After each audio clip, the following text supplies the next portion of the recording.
So for the April Cloud Cafe, we are discussing, like I say, a very important issue, and we've got some fantastic people on the panel. So tonight's topic is enslavement, colonialism, and empire, and how this shapes who we are today and what we should do about it. So wealth and enslavement and colonialism helped drive our country and Stroud's industrial revolution. Some of the local estates were bought with profits from enslavement and empire. And I'm pretty sure one of our previous prime ministers' families became very wealthy from payouts that they got from enslavement as well. We are going to be talking about how this affects our present and our future, and how maybe it shapes our attitudes towards migrants and diversity in society today. And we've got different people bringing different perspectives on this, but I really encourage you to engage with this topic and ask questions in the chat as we go through. While we have the three presentations, if everybody else could turn off their cameras, and we'll invite you back at the end to say hello, but if you're one of the speakers, please keep your camera on so we can see who you are. So our first speaker is going to be Stuart Butler, who is a radical Stroud historian, peripatetic, performative, informative. Footprints, not footnotes. I'm sure he's going to give us a bit of an explanation about what that means. And thank you very much for joining us, everyone. And feel free to ask your questions in the chat. Thanks, Stuart. Okay, here we go. We're around about 10 minutes. The first thing to say about walking locally to reveal a hidden colonial landscape is that it's not just the obvious, the grand country houses and so on. The colonial can also be obscured by the ordinary. The colonial can be mediated by what used to be called the Keynesian multiplier effect. Take Chelford, for example. So many jobs and livelihoods were dependent upon the East India Company. Chelford is such a labyrinth of weavers' walks and footpaths, and on a midwinter's day when plumes of smoke rise from Chelford Bottom, mistletoe in the trees, lie folded in envelopes of cloud, it's hard to imagine that this picturesque Cotswold village was once hand in glove with the East India Company, as at Seville's Upper Mill, now a select residential development with the stream now private and sequestered between houses and a car park. The information plaques in the village and alongside the canal mention the East India Company trading links, but only in terms of profits made. There is no hint of oppression, imperialism, war, or the ideology of racism, no hint of the fact that the East India Company was also involved in the slave trade. Here's a typical information plaque in Nailsworth.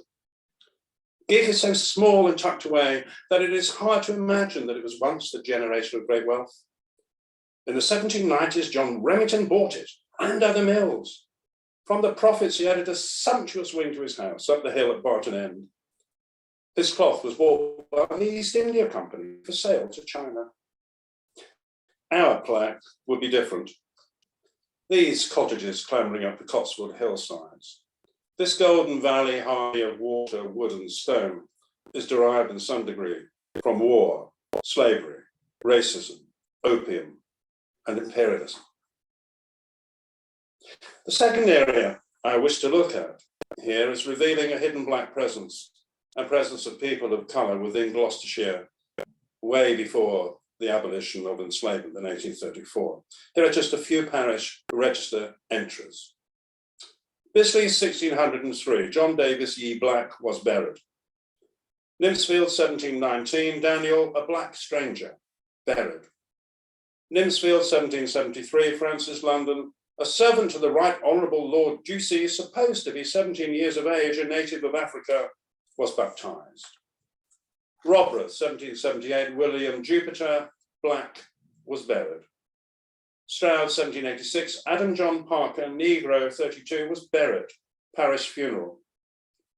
Foster, 1790, William Foster, supposed to be 11 or 12 years old, born on the island of Barbados, now a servant of Edward Bigland, Esquire, residing in Jamaica, was baptized. Stroud, 1801, William Ellis, son of Calque Assidu, a Negro of Guinea, aged 12 years, was baptized. Bisley, 1815. Testimonial from Richard Rakes, supporting the application of John Hart, writing master, to be the post of master of Bisley Bluecoat School. Unfortunately, he is a mulatto, a native of the West Indies. Finally, before 1834, Mission Hampton, 1826, Thomas Davis, an infirm travelling black, was buried, 67 years old. This incomplete list offers some tantalising possibilities, historical research and guided historical imagination to recreate these hidden lives, and street names or place names with information plaques. This could conceivably occur through working with and for schools and with and through the Black Arts Group and Stroud District Council. If you go to the Radical Stroud website and type in parish registers into the menu search box, then you will find the whole county's relevant entries. The third area that I wish to address is the beneficiaries of the abolition of enslavement. Stroud is rightly proud of its unique arch, but that hides a few backstories, of course. First up, the arch inevitably and monumentally foregrounds white abolitionists. Secondly, there's the people who benefited from abolition in this county.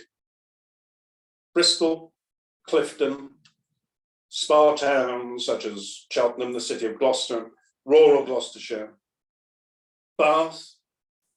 The West Country was awash with beneficiaries. I've done some research from my daughter's school in Highgate in London, and London was absolutely minor, I think, in terms of compensation compared with the West Country. And as you probably know, the compensation paid to owners of enslaved people amounted to over £17 billion.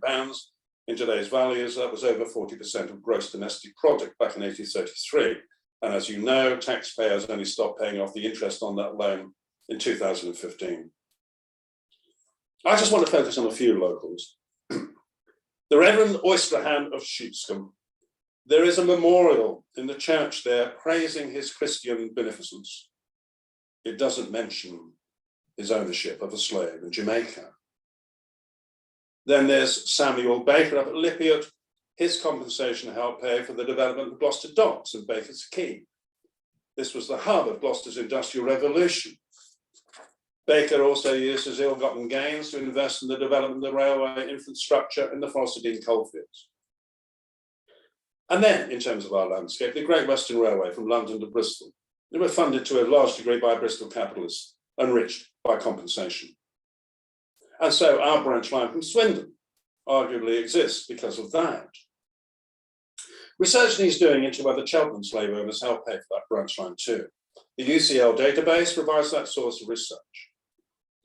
Finally, a mention of the Gladstone family and the oft-revered Liberal Prime Minister. They too had a Gloucester connection, and no one gained more from compensation than the Gladstones. And the Gladstones invested heavily in railways. The railway revolution, that modernisation of Britain's economy that led to the Great Exhibition and Britain as the workshop of the world, it wasn't entrepreneurial flair, it was enslavement money. Next up, the famous Stroud Scarlet Cloth.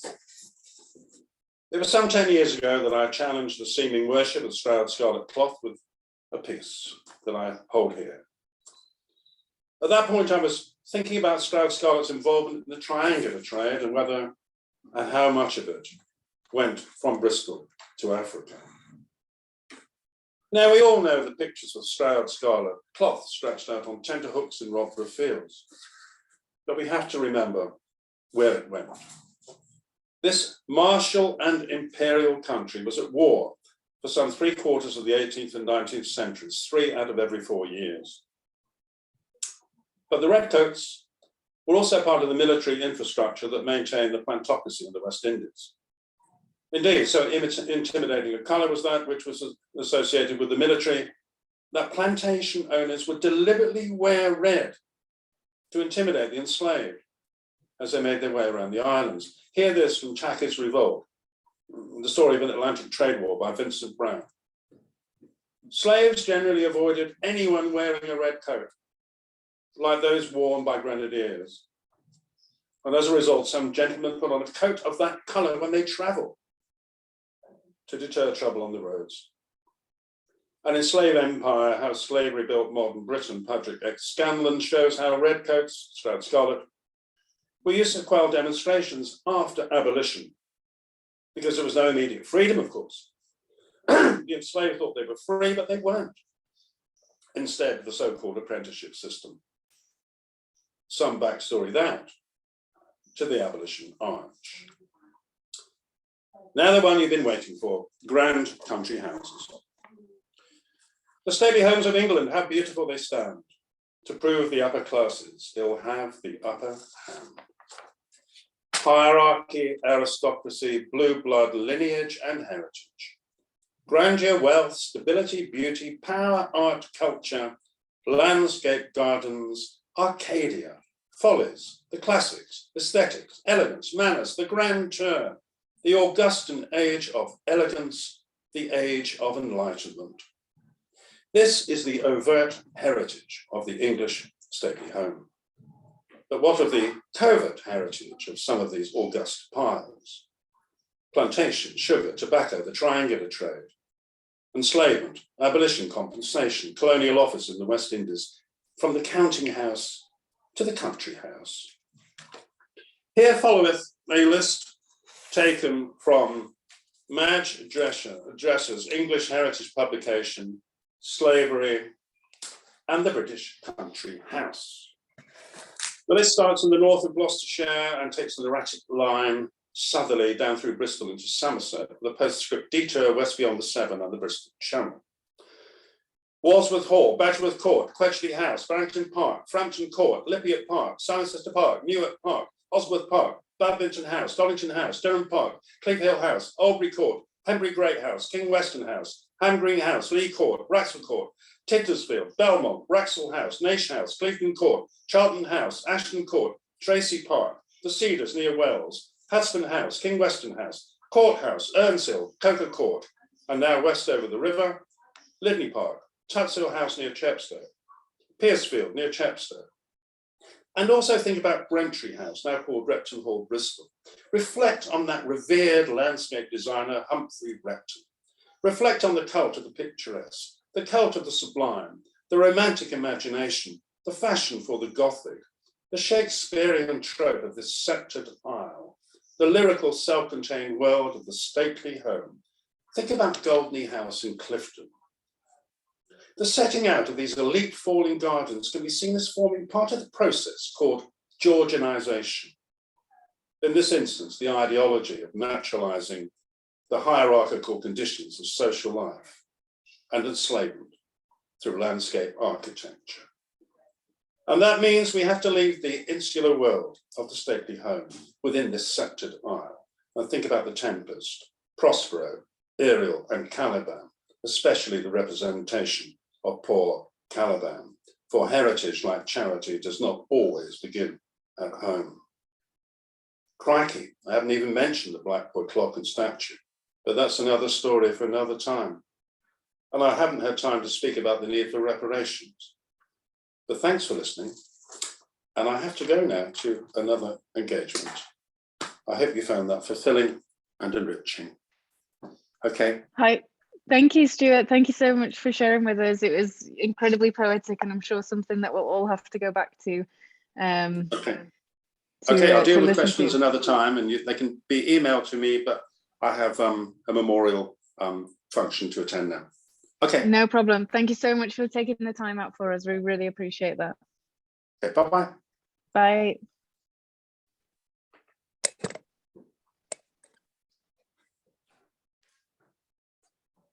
Oh, I think you might have. Oh, there we go. Okay, so thank you very much to Stuart for kicking us off there with a whirlwind history tour, it seemed, giving us a bit of an overview of the impact locally that people have had, but also I guess the reality that a lot of locally, but also nationally, you know, huge infrastructure was built on the compensation that people got from enslavement, which was, yeah, part of the Industrial Revolution within Stroud, but also within England. And yeah, a lot to absorb there. And I think something that, a great reason why we record these sessions, so that we can go back and learn more over and over again. But if you guys have any questions that you want to ask Stuart, then please pop them in the chat and we will email them to him and get you an answer. So I think our third speaker joined. I will invite Cleo to go next. So Cleo is a social justice activist, artist, and was the first woman of colour and first Green Party Lord Mayor of Bristol in 2018 and 2019, and involved in a lot of community arts in Bristol, and was also a big player in the game of the Colston statue, and is sort of leading the ask for reparations, which I think Bristol City Council voted positively for, but correct me if I'm wrong, Cleo. And yeah, I'm sure that you all know her. I think we've had her on the Cloud Cafe before as well. So Cleo, thank you for joining us, and your 10 minutes starts now. Thanks. Okay, good evening, everyone. I've created a short presentation to go along with some of the points I wanted to make. Thank you to Stuart and his previous presentation, which touched on a lot of important points, particularly the element of African agency towards abolition, which I think is an important point. So I'm just going to share my screen and hope to be able to see my presentation. There it is. And go to slideshow. Hopefully that's all working fine. Just move. Yeah, perfect. Yeah, great. Okay, so when I was sort of, you know, I've known about this for a long time, since I was kindly invited to come along, and then sort of getting closer to it today, I thought, have I really got anything else to say that people don't know? I mean, it just sort of struck me in terms of, surely we all know this now, and we should know of things we could do to try and mitigate or move us all forward in terms of society, but I can't presume that. And in the same breath, I hope that I do bring some new information to people, and of course a talking point, because I understand that is the point of the Cloud Cafe. So just starting with things that you know, seem fairly obvious to me, but maybe not to everyone, but hopefully they do. The transatlantic traffic in enslaved Africans remains the world's most barbaric forced migration in human history, which coincided with mass genocide and ecocide. And the image I've got here is actually yesterday. It was the kind of anniversary of the date that Francis Drake, I won't say Sir Francis Drake, but Francis Drake was actually knighted by Queen Elizabeth I. And there's the image of it. He actually got knighted aboard the vessel, the ship that he used to, you know, capture people, plunder and commit criminality, really. So there's an image there. Of course, we still know that widely, perhaps a little less so now, or perhaps at least we were engaging with more critical thinking in schools, but certainly up until perhaps 5 years ago, I know that my son, who was at primary school at that time, did come back with some homework asking if he would like to be an explorer like Sir Francis Drake when he was older. I mean, you know, hopefully the thinking has become more critical and we've moved on slightly and have a more balanced view about who these people really were and what they did. Opposite is the coat of arms of John Hawkins, who was Sir Francis Drake's cousin. This image dates from 1568. And I think this is an interesting one because, well, the coat of arms, I'm quite into heraldry, but this coat of arms does include a bound African on the top of it. So it's an African man who is not quite shackled, but tied up and obviously oppressed and repressed. So there's that kind of power dynamic there. And again, what's also interesting about it is that this is in the records that exist historically, the English records. This is actually documented as one of the first times that someone from England, an Englishman, if you like, went over to the coast of West Africa and actually kidnapped Africans. So there was no mention of trade. The earliest records talk about a kidnapping. So I think that's an important thing to note, particularly when we come up against people who like to argue and say and try and present this as it was something that was equitable and quite right and legal on both sides. Also, John Hawkins was a pirate, but then kind of got on board with the crown and was legitimised, if you like many people were.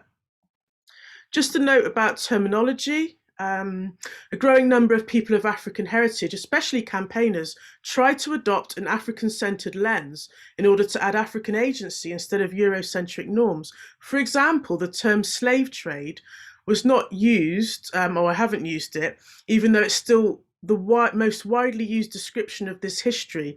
The decision to move away from the term slave trade is in part because slave is a condition, not an identity. Although if you kind of Google the word slave, you'll probably see someone of African heritage who pops up, even though the word actually has a root in more Eastern European language. And that trade gives a false sense of mutual equity and doesn't come close to explaining the background and underlying colonial realities. This form of chattel enslavement was unprecedented, I'm sure, as we all know. A currently more progressive preferred terminology is TTEA, the transatlantic traffic in enslaved Africans, and enslaved is used rather than slave in description. Also, often the use of the K in Africa rather than the C is in recognition that the letter C did not historically exist in most West African alphabets. And that's a point just to highlight the small things that we can do as people of African heritage, and sometimes our allies as well, to try and reclaim some kind of agency. And also, as someone who is of African Jamaican heritage, you know, I've gone on my own journey, and probably when I was younger, I would have used the term slave trade. And I think most people have a sense of what that might mean, but some people might not have a sense of what that really means. And it doesn't really come close. And even transatlantic traffic in enslaved Africans, I'm trying to think through, and again, collectively with others, try to think of a word that really explains the damage, the harm that this period encapsulated and the legacy of it. There are some other words such as Maafa and also Maangamizi, which are key Swahili words that try to encompass the experience and equate it really to a Holocaust. So, decolonization, obviously a buzzword for the past few years, you know, from schools to institutions to the workplace. I'm sure everyone's had some sort of conversation, but I'm not convinced yet, even institutions who are making really positive movements, whether most of us really understand what decolonization actually means. And there's just some considerations here, you know, thinking about how people would have connected to land and the elements. I know the next speaker is maybe touch on that. Also the worldview of people, the connection to ancestors, Ubuntu, I am because you are, and you are because I am. That element of community, let the circle be unbroken. Spiritual beliefs, language, and valuing things like oral history, dance, and song, not just academic books or people who have got a certain academic record to be able to validate ways of knowing and memory. I'm actually working on a project in collaboration with a professor or a lecturer at Bristol University, Dr. Jessica Moody, and it's called Decolonising Memory, Digital Bodies in Movement. And we're actually having a process of using dance, going to different sites, looking at the architecture, and find other ways of meaning, other ways of getting information and using memory. Here are some of the modern legacies of this period from the transatlantic trafficking of enslaved Africans. This is a postcard that was put together by campaigning organisation Stop the Maangamizi. Again, Maangamizi is a word that tries to speak to the historic harm that was done to African people, but also the contemporary legacies. So here we have things that most of us would recognise: police brutality, the school to prison pipeline, menticide, debt bondage, deaths in custody, sexual violence, miseducation, extractive industries. Again, there are actually quite a few companies who were around in the period of colonialism who in some guises still exist and are still on kind of, the stock market, if you like, and are still in many ways pillaging Africa. So these things haven't gone away. Austerity, that could also be part of this modern legacy.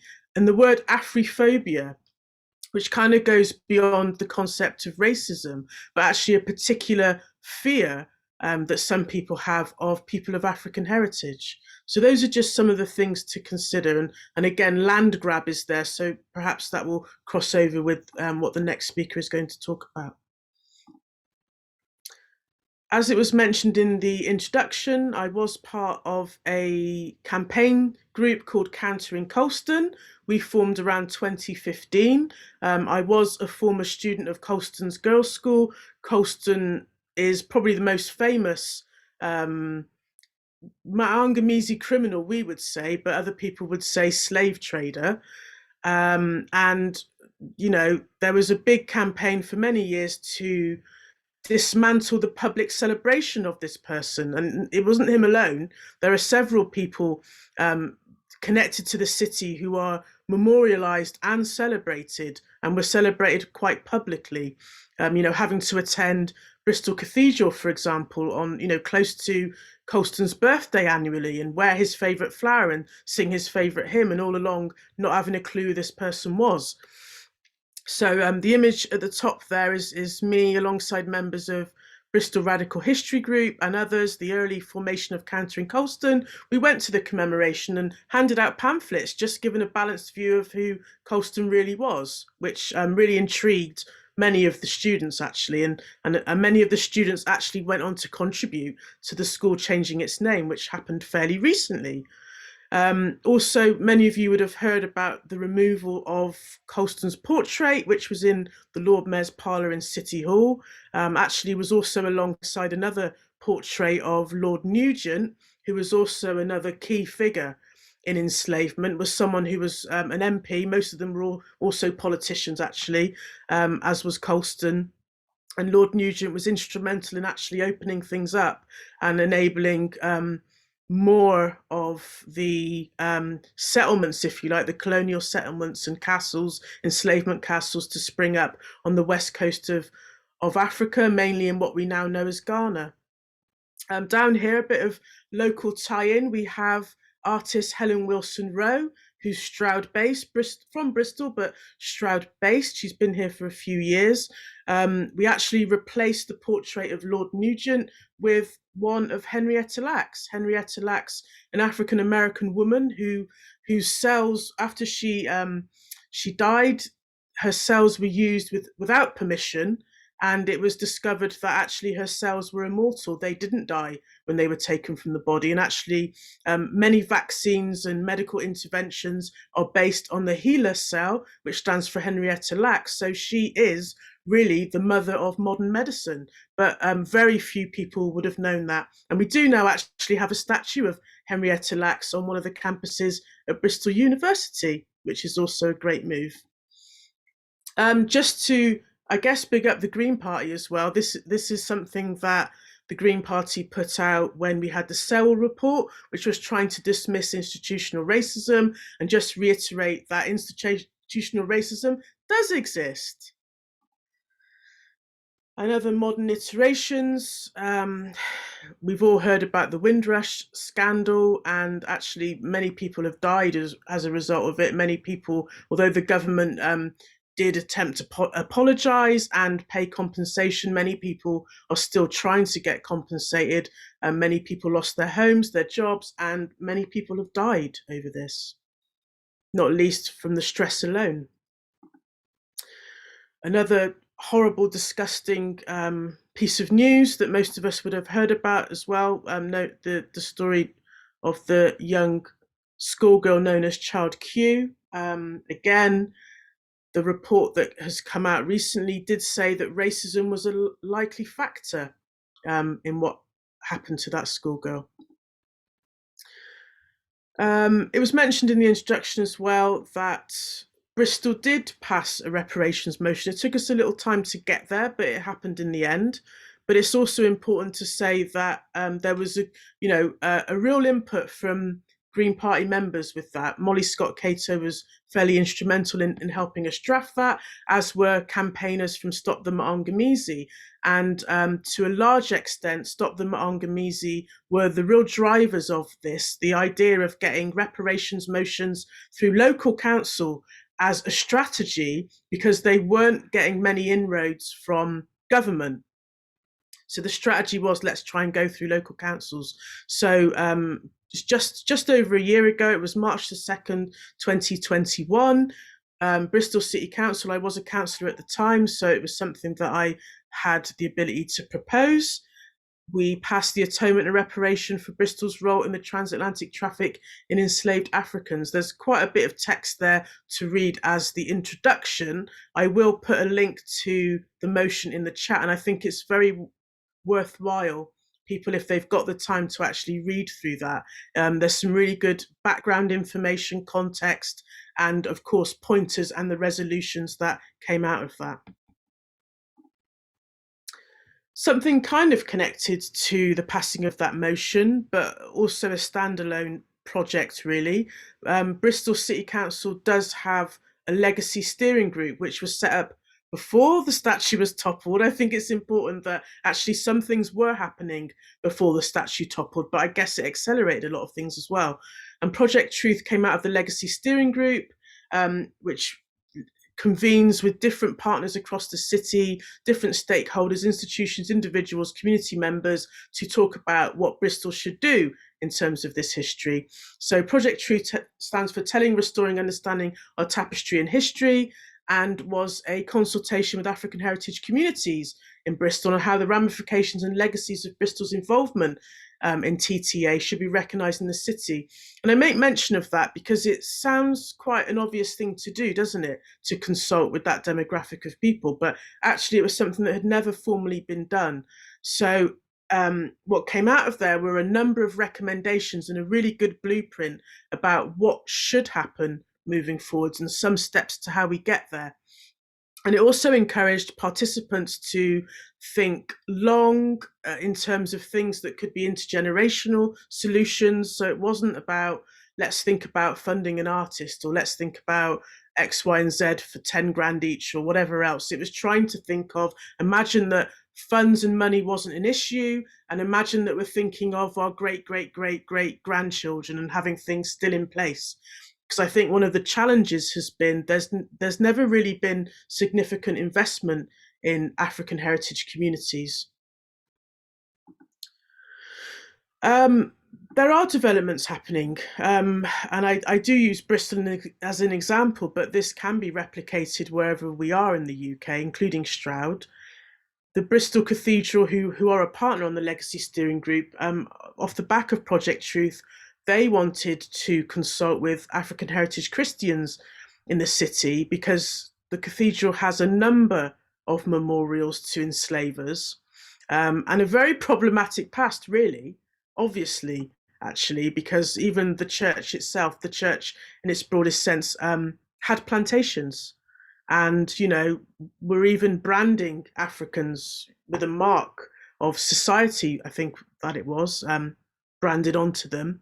And not only that, but, you know, we can consider how people's traditional practice, traditional beliefs were kind of demonized, you know, and still are really to this day. People, you know, we have obviously many people have embraced or had Christianity forced on them, but today embrace Christianity. But actually that has sometimes been at the demise of things that were inherently African. And it's still a bit of a taboo subject, even within some African heritage Christian communities. I hope that makes sense, but you can ask me more questions if you need to. Other positive things that are happening in Bristol, we just launched the first Pan-African Council of Elders in Bristol. Again, an attempt to find another way to gain a sense of self-determination, reparation, self-repairs, because again, the motion that was passed is there's an onus on institutions and those who have benefited, whether through compensation or otherwise, through our enslavement, but there's also our own agency, things that we need to do for ourselves in our communities to also repair and progress. So this in some ways is about trying to move towards some kind of self-sovereignty. And there has been for well over a decade now the attempted formation of a global African People's Parliament. So I think that's pretty positive. Also, just to mention, again, happening in Bristol, but also in 7 cities, there will be a trail of globes from the middle of August until the end of October. And I would encourage, a delegation from Stroud to come down to Bristol and see this. There will also be associated events, some of them online, so that might be more accessible as well. But this project is The World Reimagined, and it's trying to educate more people or get more people into the discussion of this history and its contemporary legacies and the quest for racial justice. So it's speaking to people who are aware of the history and are kind of maybe working in the field of racial justice, but equally it's also encouraging people who aren't yet part of the conversation to get involved. And just quickly, there'll be a trail of 10 globes. One is a community globe and the other nine have specific themes. It was really important that the starting point was Mother Africa, and there could be a focus on culture, history in Africa before this period of colonialism and enslavement. And then here's just a brief look at some of the other themes: the reality of being enslaved, stolen legacy, which kind of talks more about the inheritance, the money, and how that has built many of the cities. As you can see, abolition, emancipation, and it goes on to thinking about reimagine the future. So again, a really interesting project for people to get involved with, and hopefully we'll be able to take more people on the journey with us because there'll be greater understanding. There's quite a significant schools programme to go alongside this as well. And I mentioned that because I'm the community coordinator for Bristol and Swansea for that project. And I wanted to add this in because, not just because I'm working in Swansea, but actually, sorry, there's a bit of a typo there, but never mind, you get the gist. This was something that the National Museum of Wales did recently. Governor Lieutenant General Thomas Picton, I didn't know, we have a Picton Street in Bristol, very near to where I live, a very popular street actually. They have an amazing kind of Christmas fair there. I didn't realise until I was lucky enough to go to Trinidad a few years back with other people over there with their own project to kind of decolonize Trinidad, that what an awful person Picton really was. I wouldn't have known, I didn't know. Very brutal, very cruel, very barbaric really. And recently his portrait has been replaced with that of a Welsh worker, which I thought was a fantastic idea. Because I think far too often in these discussions, we're not able to also grapple with the elements of class and privilege to that extent, thinking about some of the things that have happened in our own and on our doorstep history, if you like. I mean, all of this is global history, but again, as another device of getting other voices, other people who maybe aren't part of this conversation involved. And that's it for the presentation, and happy to take any questions if anybody has it, or I don't know if we'll go to the next presentation, Jenny. Yeah, so we usually do the 3 presentations first and allow people to add questions to the chat, and then we'll have a discussion at the end and people will be invited to ask their questions to you guys. But I'm sure that there will be a whole host of questions following that really fantastic presentation. Thank you so much for that. I mean, there was so much in there. Again, I think it's definitely a session that we're going to have to rewatch, but I think one of the main themes that has gone through all of what you were saying was around education and the lack of it, and how so many of us aren't aware of these terrible things that happened in our past and how it affects our present and our future, and that we actually need to get involved, learn about it, and therefore know how to take action or know how to support these different communities to feel seen and have a voice in the process and everything. And I think that that's really it was really fascinating, especially around like religion, language, imagery. I mean, very recently on imagery, like even like through every phase of our lives, you know, like that, there was a medical journal and they drew a pregnant woman who was Black, and it was like the first time that had ever been done, and it was like how every part of our lives, whether it's like medicine, pregnancy, child, like everything, and the fact that like so many Black like people have had pregnancies and have never been able to see themselves in these books or in these images was like really powerful. And I think that, you know, the historical stuff as well, but also that this runs right through to present day, and we just need to like keep on this fight. But it was yeah, really fantastic and interesting, and thank you for sharing. You're welcome. Okay, so Jyoti, please tell me if I've pronounced your name incorrectly. I see that you've joined us. Thank you so much for joining us this evening. Yeah, great. I'm sorry it's so dark. I'm trying to figure out what I don't have mains electricity in my house, and the light bulbs are a bit dark. Don't worry, we're the same here. It's quite dark, so I always just have a page open that has a white on it, so it sort of shines on my face. Yes. Hello, everybody. Can you see me? Hi. Glasses. Yeah. Okay, so Jyoti is a policy and campaigns coordinator and farmer for the Land Workers Alliance. So I'm sure that you're going to bring a whole different angle to this conversation as well, but I'm sure it will be fantastic. Please, everybody, feel free to ask any questions in the chat, and your 10 minutes starts now. Thank you. Yep. Hello, everybody. Yep. I work for the Land Workers Alliance, which is a union for farmers, foresters, and land-based workers in the UK. And we're a part of La Via Campesina, which is an international peasant farmers organization representing about 300 million farmers worldwide, also indigenous people, very land-based cultures who work, you know, with the local environment around them to feed themselves and their local communities using, you know, kind of traditional farming methods or agroecological farming methods. So, you know, I have a lot of experience of working with a lot of cultures where countries where there's a lot more people who work the land, a much stronger peasantry, places where, you know, maybe 80% of the population might be small scale farmers producing food for themselves, or indigenous people or fisher people who are harvesting from the oceans in a sustainable way, or, you know, hunter gathering from forests or whatever it is to produce their food supply. And one thing that's very apparent from there is how important that is to autonomy, not only in terms of food, but also in terms of housing and other basics of life, you know, your cultural identity and your local community connections and all that sort of thing. And that's something that I've really noticed being based here in the UK is something that has been much harder to find. And that's part of the legacy of the enclosures. You know, in England, there were a lot of people who lived on the land. There was a very strong peasantry. There was a lot of common land, you know, and a lot of people who did live in a closer way to the getting what they needed for their life from the natural environment around them.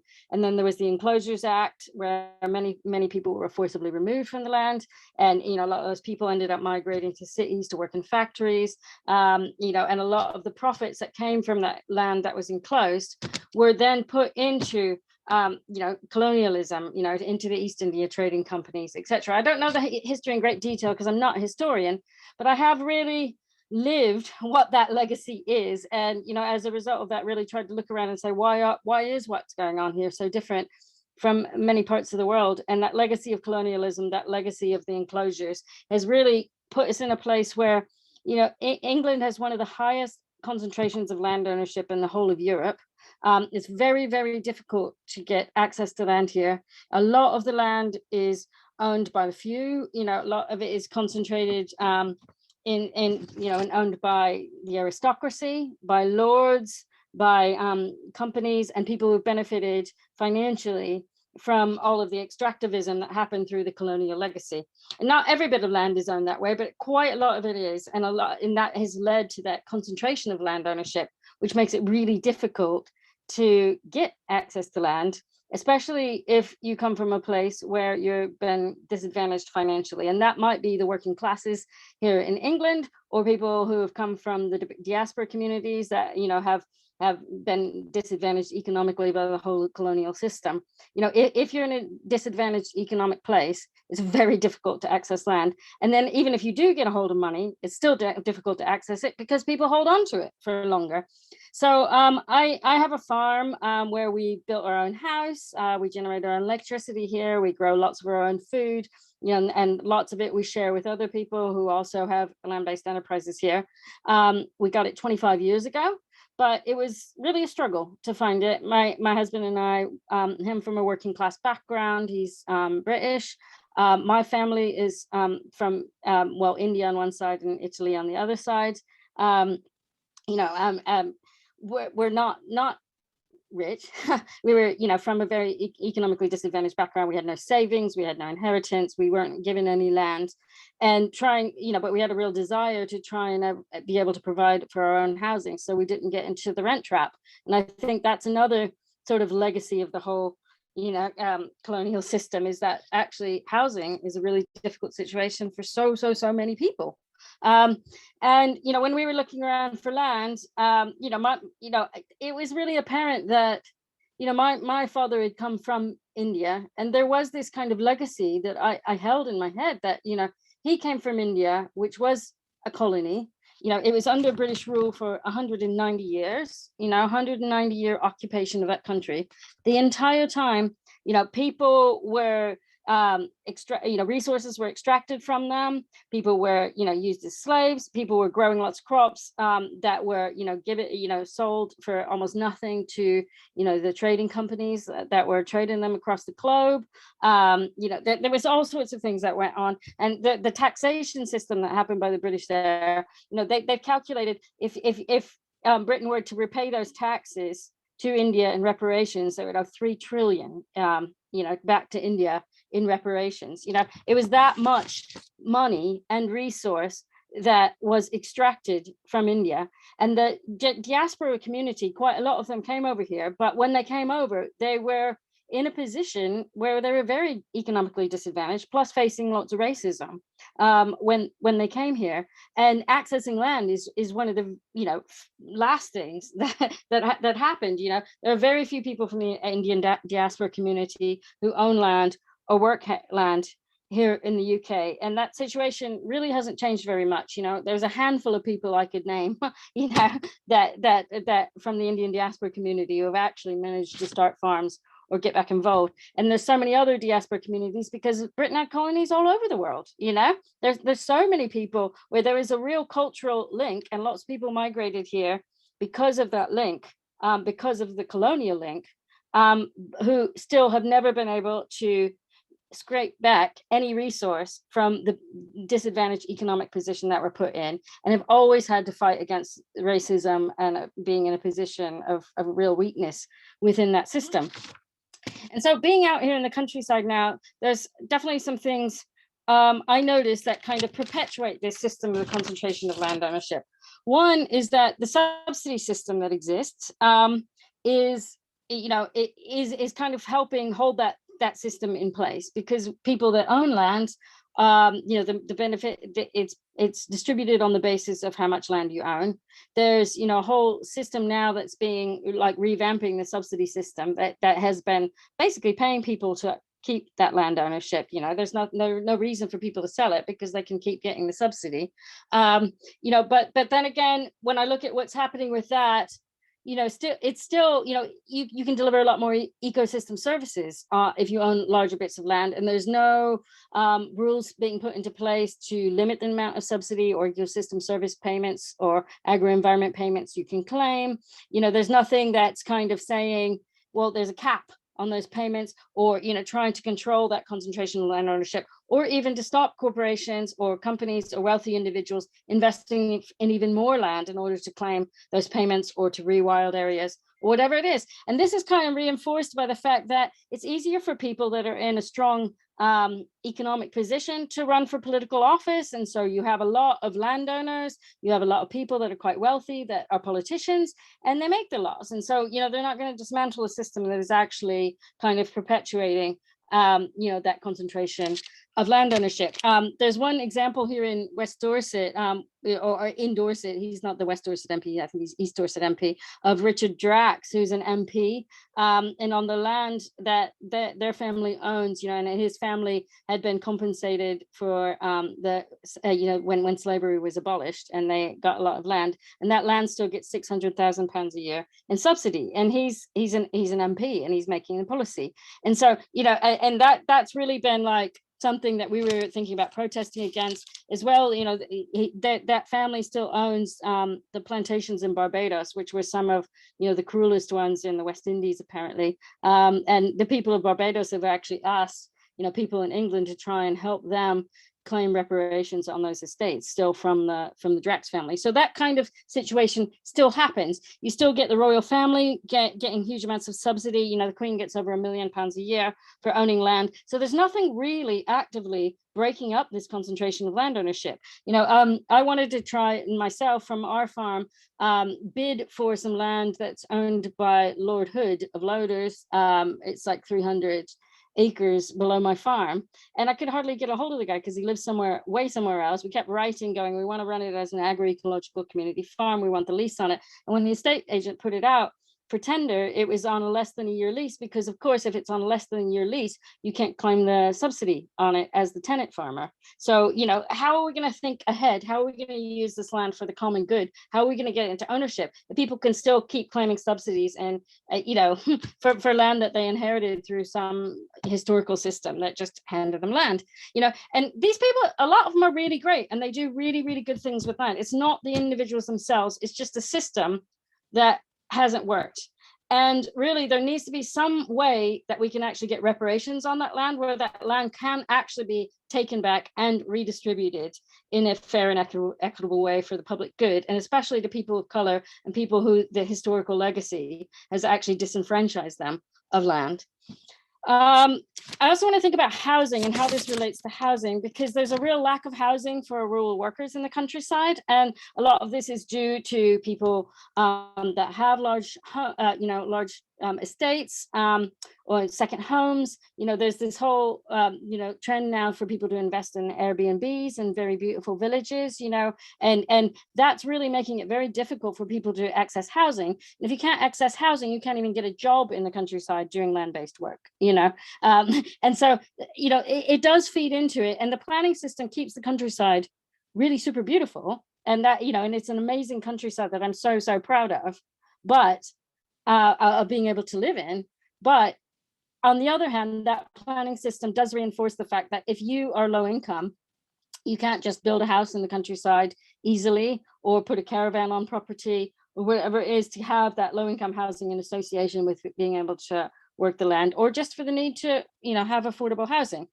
So all this means is that all of this adds up to the fact that very few people of color own or work land, or have the capital to start enterprises. And a lot of people of color are also in a mindset where working the land is actually equated with slavery, and that enforced labor on land. There's still some sort of historical kind of link mentally that a lot of people of color actually feel, where their ancestors were actually enslaved and forced to work land. And so, and also it was like really associated, and the peasantry was really associated with low socioeconomic status. And that's something that, as our communities ourselves, we're working through those things, because actually at the same time, there's a tremendous love of the land and a real history and legacy of families that have worked the land. My grandmother milked cows, she kept seeds, she did all these amazing things with her peasant family in India. And it's a kind of simultaneously held in this embarrassment about that working the land, but at the same time a tremendous amount of pride, which I want to carry forward in my legacy. And I think many people of color face that at the same time. And so I think a lot of assistance and being proactive about saying, this is actually something we should be doing. We should be connecting people back to the land, and it might mean really working with people and giving people opportunity, helping form support groups, helping people get together and talk to each other about what that is. And groups like Lion, Land in Our Names, and the people of color working group called REAL and the Land Workers Alliance, we come together to try and talk about these issues and how we can support each other in getting back to the land. But there's a lot of practical things that need to happen on a societal level. There has to be land reparations.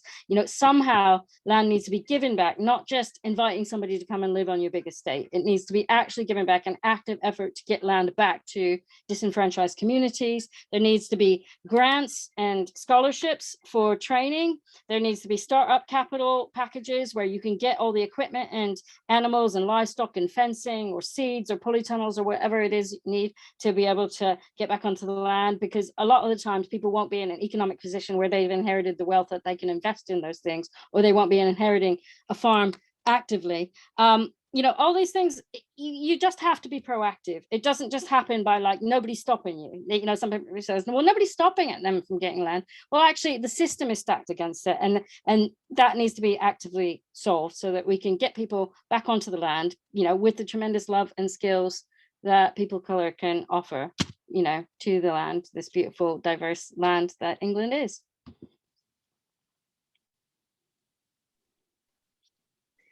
Amazing. Thank you so much for sharing your expertise and thoughts with us on this and bringing this different perspective of the land, the connection to the land, the history of the land, and, you know, again, just like Cleo raised and what Stuart raised, the need to make these changes and have it impact our present and our future. Yeah, I'd love to talk more about how communities can, you know, like communities and cities and things can do it, but I kind of ran out of time. So, you know, yeah, anyway. Really. No, don't worry. Don't worry. There's so much that can be done.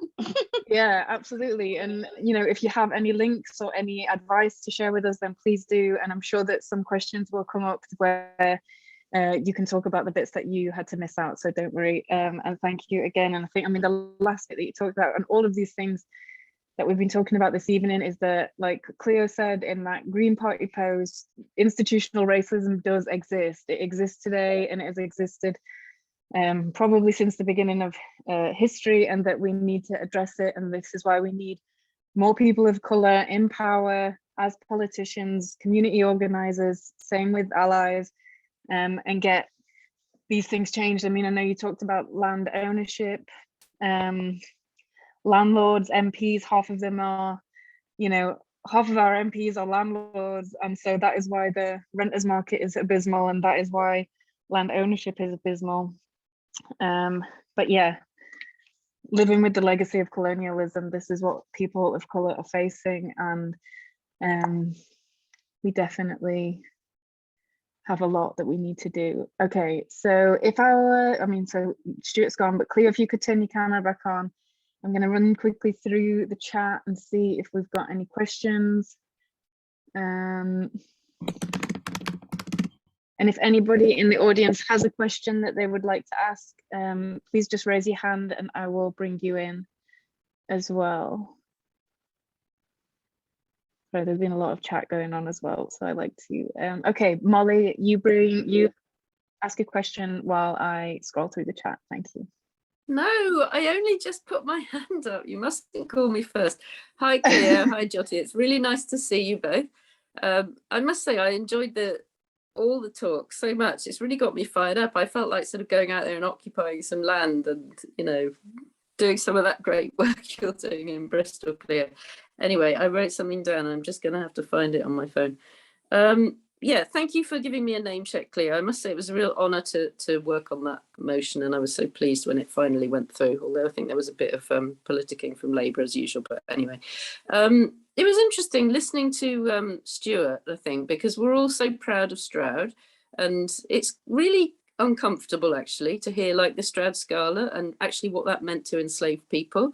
And I think that's really the work. When you say education, it's just a word, isn't it? But actually it's those uncomfortable feelings. That's what it brings up. That's what we all have to live with and through. And I think trying to do that in a way where we're not conflicted against each other, even though we have very different heritages we're dealing with. Anyway, I really wanted to talk about your points about memorialization, Cleo. It sounds really fascinating, the work, the dance project that you're involved with. I was really pleased to hear about that.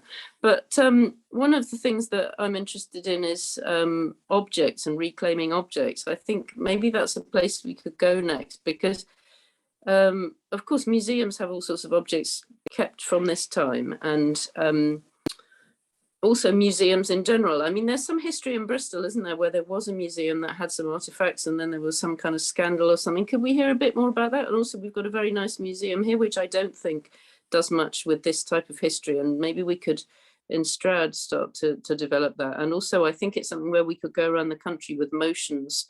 I know somebody brought a motion to conference this time about basically stolen objects and how we can, you know, but we could get motions through saying they have to be sent back or some process. Perhaps you could talk a little bit about that, because I know you've got some experience of that as well.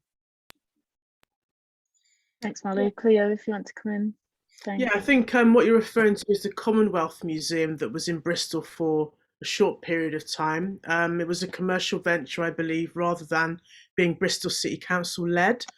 Many of the institutions are in this movement now of trying to do better, and certainly, you know, allowing a broader spectrum of voices and people to be involved in decision making and being part of curating and all of that kind of stuff, which is an important step. But yeah, we do come back to this idea of repatriating looted objects. And there does seem, I mean, there's a specific case in Bristol that we do have a Benin bronze.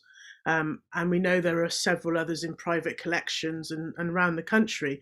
And I think, you know, it's been quite a patronising discussion so far in terms of, well, actually, you know, some institutions sort of saying, well, we'd be happy to send these items back to modern day Nigeria, I guess, in many cases, but we're not convinced that there's the right conditions to house these objects. And I think that's just a ridiculously patronising notion, really, isn't it, to kind of dismiss the illegality of how the objects were obtained, because you want to, again, put a kind of, let's say just Eurocentric, but a control over it, another excuse of not to do something.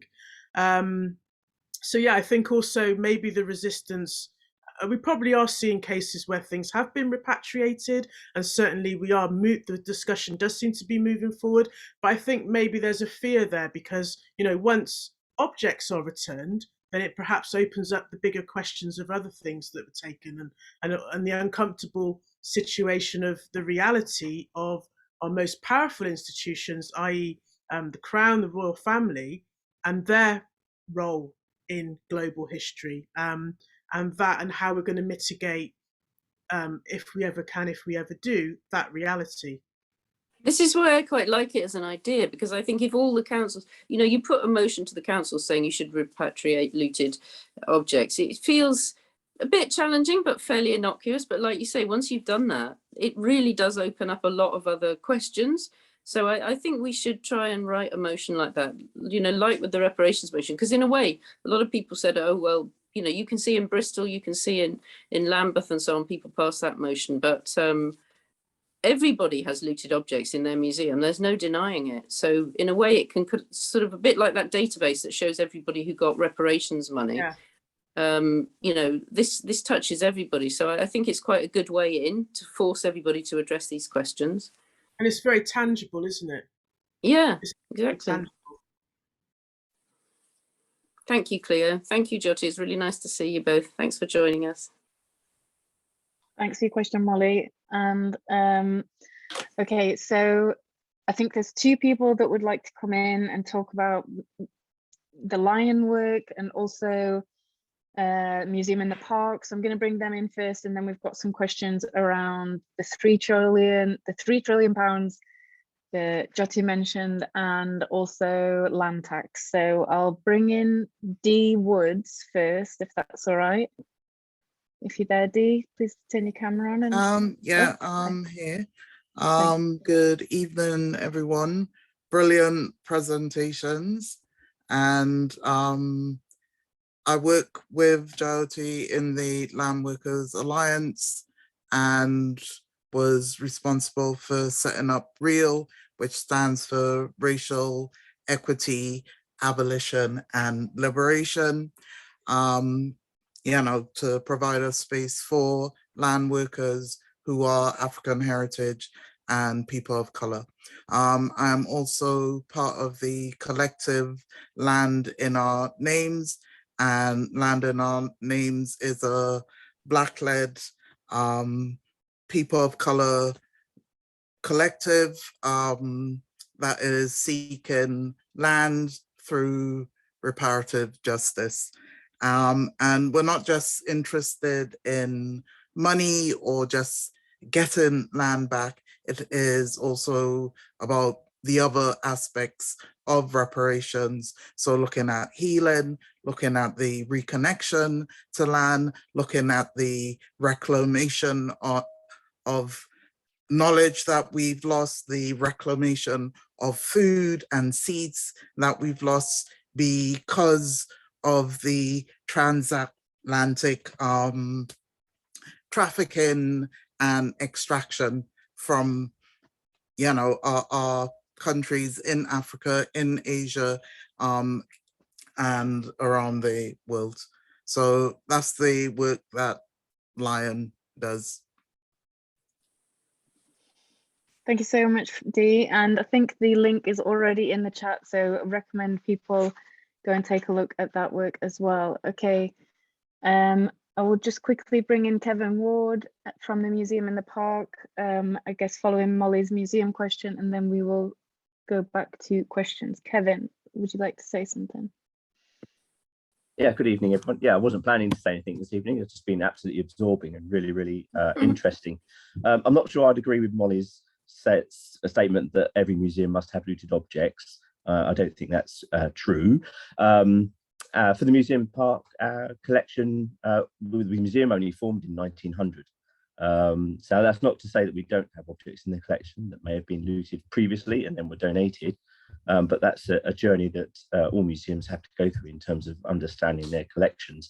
One of the ways of doing that is making collections information available widely to the public, which is something we're troubled with at the museum at the moment because of the nature of our collections management system. But in that way, we're trying to work through and improve the information that we have. Other than that, I think tonight has been absolutely fascinating, particularly Cleo's presentation. And I think that there was just so many thoughts and ideas that I hadn't previously considered have been put my way. And I'm talking that actually not as a museum professional, just personally, and just how we operate in life, particularly when you were talking about the use of the word slave trade. The way that you presented that and the issues with that wording, I'd never even really thought of that. And that, I think that for me, personally speaking, has been a real enlightenment since Black Lives Matter brought it to the fore, but just the way that we talk and that we act and we behave and the way we think. So I'd like to thank Cleo particularly for the presentation she gave this evening. And in respect of museums, every museum is different. Not all of them are run by local authorities. Even our one, the collection is not owned by the local authority. It's owned by an independent trust, the Cow Trust, that was set up in 1900 and was an independent museum up until the 80s. And I think it's one of the challenges of the museum sector is it's so diverse. Every collection reflects the community of that area, all the stories that they want to tell. And then you have very specialist museums as well. So it is a real challenge, but and there's no easy answer, but that's why we should carry on the good work. Thanks, Kevin.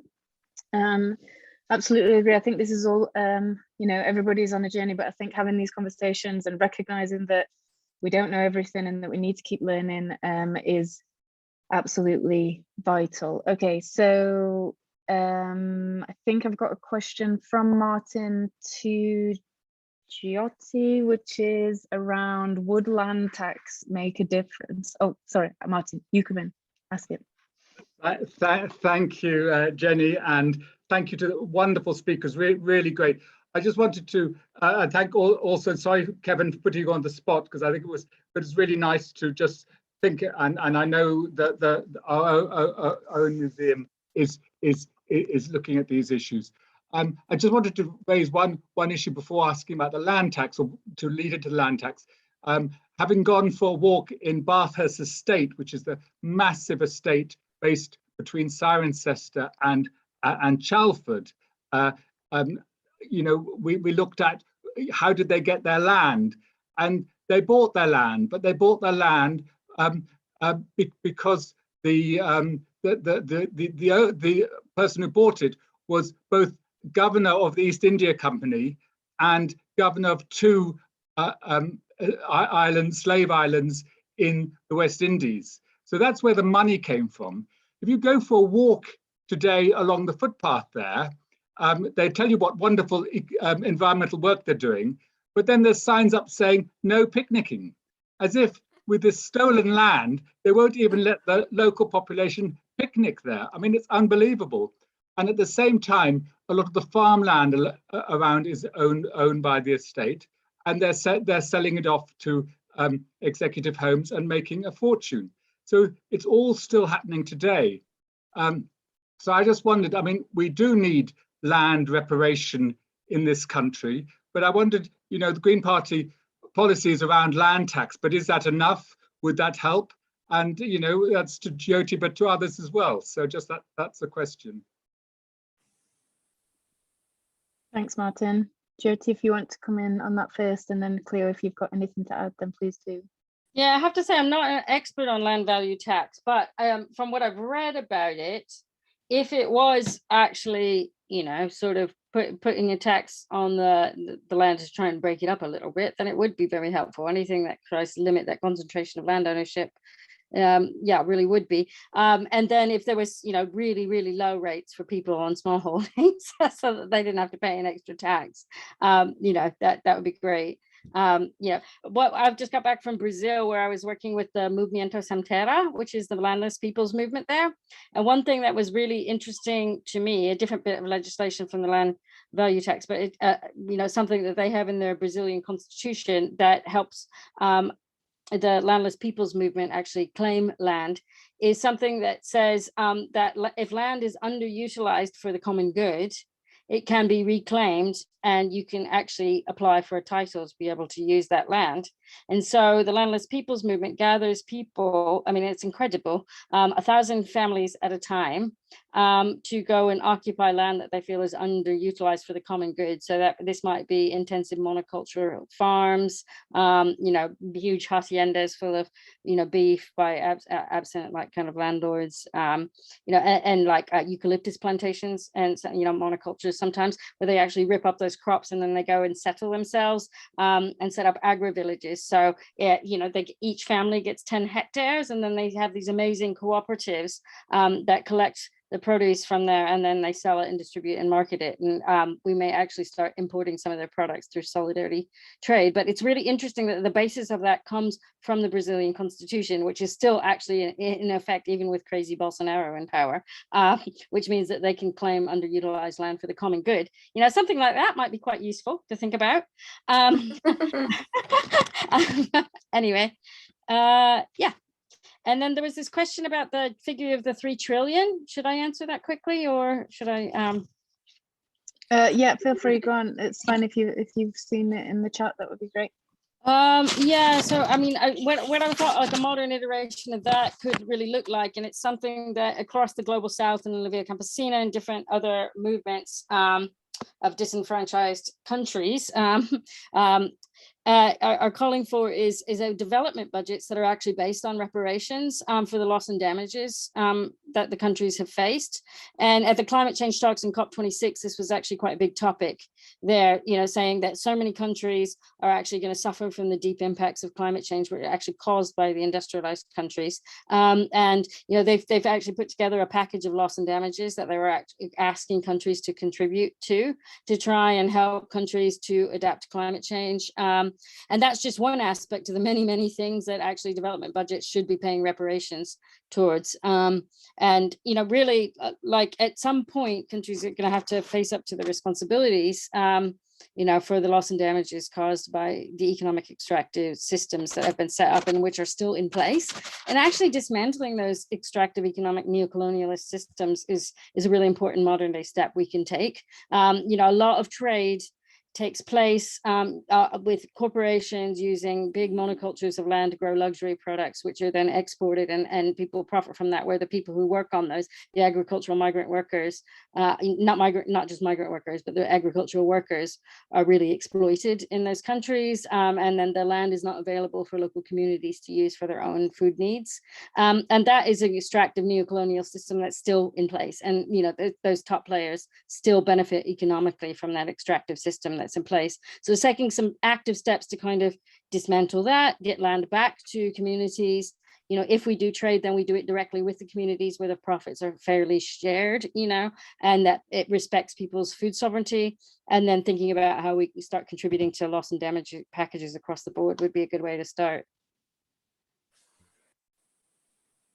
Thanks. Okay, fantastic. So many ideas. Cleo, did you want to come in with anything on the sort of land tax, land value tax conversation that Martin raised? Please do, if you would like to.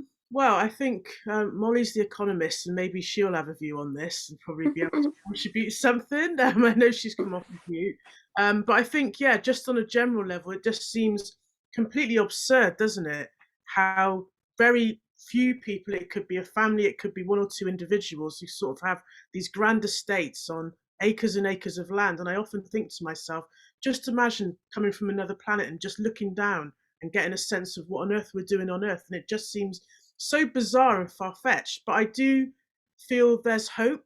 I have an understanding that maybe things are a little bit more progressive, at least on paper, in Scotland. And I have seen some cases where under their Land Reform Act, they have had, you know, some people who've got, and it may be similar to the situation in Brazil, probably not as good, but where the land is not being utilised properly, that they have been able to form cooperatives, community collectives, and I have been able to go and reclaim land.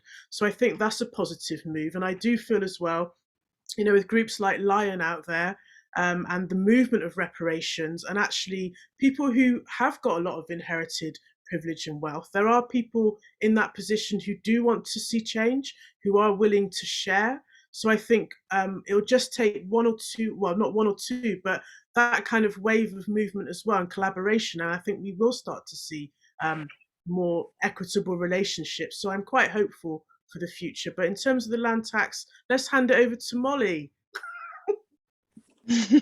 Thanks, Cleo. Thanks for the optimism. Don't you dare, Cleo. You gave a perfectly good answer. Everybody here is capable of being an economist. So no, that was very interesting about land tax. I really with what Jyoti said about it's a bit of Latin law, isn't it? Usufruct, that's what it's called. Yeah, and I think they are using the same in Scotland. And we're going to see more and more land not being used, aren't we? Because farmers are not prepared to work without the profit, and they're not going to get that profit. So yeah, I think we need to really think about doing what the diggers did, you know, isn't it time for that? Just reclaiming the land. Sorry, I'm going to go now. Don't tempt me back, Cleo. Okay, so following this, we're all going to the many stately homes around the areas that we live to reclaim the land. I absolutely can get on board with that. Okay, I think there's some chat going on around Scotland. I think that there's some truth in that, but I think they still have to pay. I think that groups of people are joining together like villages to buy land off of landowners, but they still have to pay for it. It's not that they're just taking it back like it sounds like they're doing in Brazil, which, you know, sounds like a fantastic idea. And I think it might be even fewer people owning more land in Scotland. There's like huge landowners, but yeah, I mean, across the board in Britain, it's a nightmare, it seems. I think we had one more question. If anybody would like to come in with another question that you've thought of, please feel free to put your hand up. If not, I am going to ask Barbara, did you have a question? Hello, thank you, Jenny. I've got two questions in the chat that I'd really like answered. They're both quite quick. Oh yeah, please go for it, thanks. Well, one was if Cleo could kindly explain Ma'angamizi, please. I mean, I sort of gathered some of it from the context you used it in, but not necessarily completely got it right. Sure. So there is actually a campaign called Stop the Ma'angamizi, which has been instrumental in the movement for reparations, probably well over a decade actually in the UK. Many of the campaigners are UK based, but they see themselves as Pan-African, so they collaborate wider and with allies, and actually are part of organising it used to be an annual reparations march that took place every 1st of August, which for some is Emancipation Day.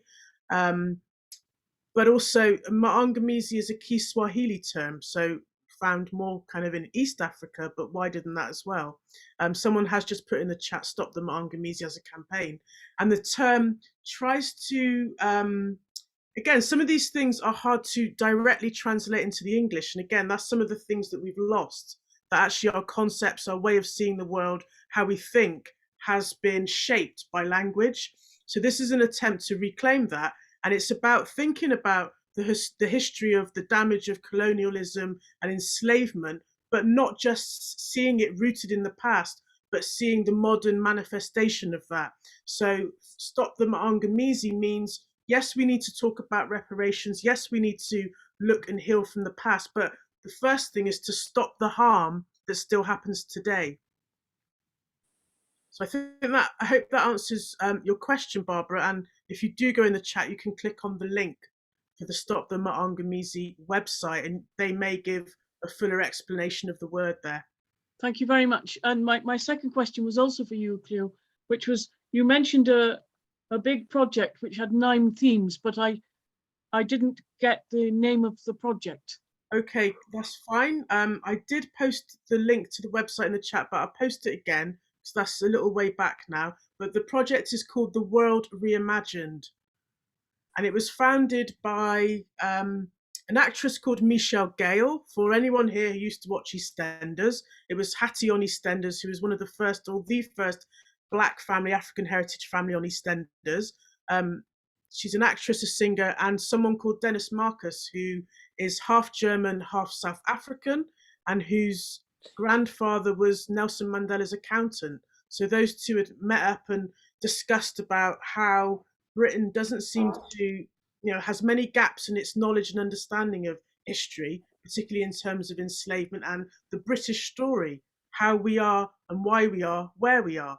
So that's how the project came about. The World Reimagined, someone's just put that in the chat as well. So it's just there, and click on find out more. And I hope as many people as possible can get involved. As I say, it's a Globes Arch Trail happening in 7 different cities across various London boroughs as well, middle of August. It's all happening at the same time, and I think it's going to be a great opportunity to reach more people and have some of the discussions that perhaps some people haven't had yet. Thank you. Thanks for your questions, Barbara. Okay, as we fly towards the end of the session, I would really appreciate if our 2 remaining speakers could just give us sort of like a last 2 minutes. What do you want us to take away from this session? If there's one big message, if there's one call to action, if there's something that we should read or get involved in, then please let us know, and just sort of a summary of your thoughts on this really important topic. Okay, let's go with Jyoti first, if that's okay. Oh my goodness, you caught me off guard. Yeah, I don't know. My head's like popping with ideas now. I mean, I think really like the most practical thing I can think right now is that like a lot of people are coming forward, and who are landowners, who are saying, let's, I'd like to offer some land so that people can come and be on my property, to let people be on there. And I just wanted to try and start a little something with those people that think that about, well, what about giving it away? What about actually giving it to community groups, about trying to get that land, or even individuals, just actually going, you know what, maybe I should just give this over and hand over that power. So, because it's not just about philanthropic giving or letting somebody be on your place, it's about actually saying you deserve to be able to make some choices too, and to get some power within this system that we've got as well. And I trust you to do that, and do that well, and to do stuff for the common good, so that we're all working towards the common good with how we own both wealth and land. Okay, fantastic, Cleo. Thanks. Well, it's been great to be here tonight and connect with you, and just to hear a couple of people's whose knowledge has been extended, or they've been able to think about something in a different way, means it's very, very valuable, these kind of conversations. And I think that is how we reimagine the world. It's about how we can also have these conversations when, you know, us as speakers aren't around. Because it's important that we aren't just interested tonight because it's a topic or it's something that does bother us and that we're conscious of or whatever else, but that is something that we constantly do, particularly if we hear things in circles. And it's not always easy to speak up or speak out, but that is what it means to be an ally. And I think the work to realize this new equitable future where we can, you know, sometimes it is about going backwards to what we consider basics to actually go forward. And yeah, I'm encouraged. I think there's still a lot of work to do, but I'm fairly optimistic. And I would also, this isn't necessarily a political gathering, but I would like to acknowledge the Green Party's leadership in many of these different aspects, because, you know, they've always been there to kind of support in solidarity, speak out when it's not always comfortable to, and have really supported me in many of my campaigns and speaking up and speaking out and acting. So yeah, I just wanted to also acknowledge that. Thanks, Cleo, and thanks to Jyoti, both of our speakers, and to Stuart, who joined us at the beginning. Thank you to everybody for your questions this evening and for showing up. I think that's exactly what Cleo was saying. It's not just about tonight, it's about us taking these lessons and these learnings and having these difficult conversations around our kitchen tables or at work or wherever it might be, because we have to, I think it was Molly who said we have to get a bit uncomfortable so that we can, you know, progress and move past these things. But recognizing you know, that there's still a lot to do and there's still a lot to learn, and getting involved in any way that we can is vitally important.